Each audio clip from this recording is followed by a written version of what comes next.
नमस्ते दोस्तों। आज की क्लास में आपका स्वागत है। तो आज अपन पढ़ेंगे ब्रेक पेडल स्विच के बारे में। अगर मैं इसकी लोकेशन की बात करूं तो ये जो अपना ब्रेक पेडल होता है ना, उसके पास आपको मिल जाएगा। इसमें जनरली क्या दो तार मिलते हैं, एक ग्राउंड होता है और एक सिग्नल का होता है।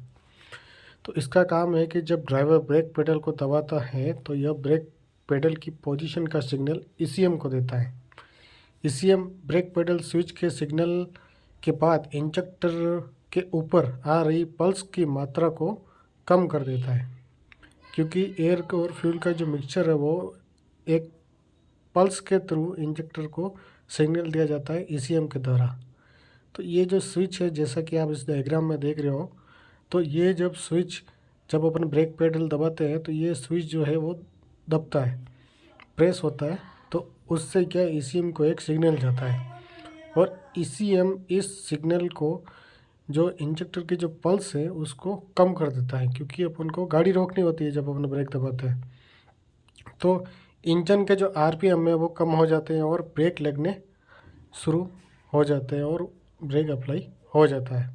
तो जैसे ही ये दबेगा, फ्यूल की सप्लाई कट हो जाएगी। जब ईसीएम गाड़ी चल रही है तो इसका जो माइलेज है, स्पीड है, वो क्या होती है, वो भी कम होगी।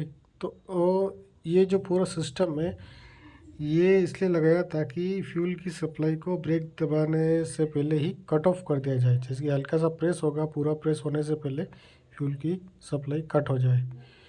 अगर इसको अपन दबा देते हैं तो वापस जब ये रिटर्न आता है तो ऊपर की तरफ आने के वजह से इसकी ये जो आप पॉइंट देख रहे होगे डायग्राम के अंदर, ये वापस अपनी ओरिजिनल पोजीशन में आ जाता है और गाड़ी जो है वो वापस उसको पल्स मिलना, इंजेक्टर को पल्स मिलना चालू हो जाता है।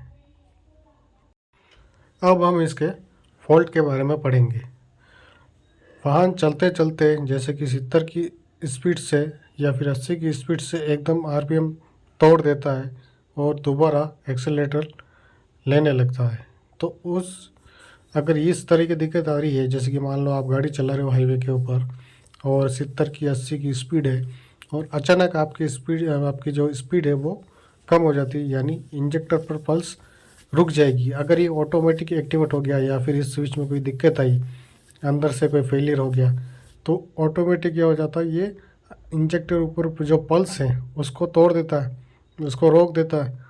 तो इससे आपके जो आरपीएम है वो क्या हो जाएंगे, कम हो जाएंगे। अगर इस सेंसर में फॉल्ट हो तो या स्विच में फॉल्ट हो तो इस तरह के ट्रबल आने पर मीटर में आपको चेक लाइट आएगी, माल फंक्शन लाइट आएगी।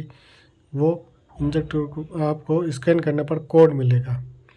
अब क्या होगा, सेकंड पॉइंट, 40 से 50 की स्पीड पर क्या होगा, गाड़ी जो है वो झटके मारेगी। अचानक सिग्नल आया गया तो क्या हो जाएगी, पल्स रुकेगी, वापस आ जाएगी, तो आपको एक झटका महसूस होगा।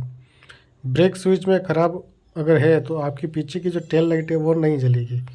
अगर इस तरह की फॉल्ट आपको आ रही है कि कभी कभी झटके मार रही है या फिर स्पीड टूट जाती है कभी कभी, तो उसकी टेल लाइट देखो, टेल लाइट जल रही नहीं जल रही है, कभी जलती है कभी बंद हो जाती है, अपने आप जलने लग जाती है बिना ब्रेक दबाए। तो इसके ऊपर आप डाउट कर सकते हो। ब्रेक स्विच और एक्सीलरेटर का कोड आता है, नोट। अब एक नोट लिखा हुआ है जो कहना चाह रहा है कि इस ब्रेक स्विच के कोड को कभी इग्नोर नहीं करना चाहिए। अगर कोड आ रहा है तो इस पर हमेशा आपको काम करना है, क्योंकि इंजेक्टर की पल्स को कट ऑफ करने का काम है इसका। कोड देखा जाए तो ब्रेक स्विच का जो सर्किट है उसका कोड आ सकता है, और ये भी जो है पावर ट्रेन पी से स्टार्ट होगा। Brake switch, B circuit, high, low, इस तरह की डीटीसी आपको देखने को मिलेगी। ठीक है, धन्यवाद।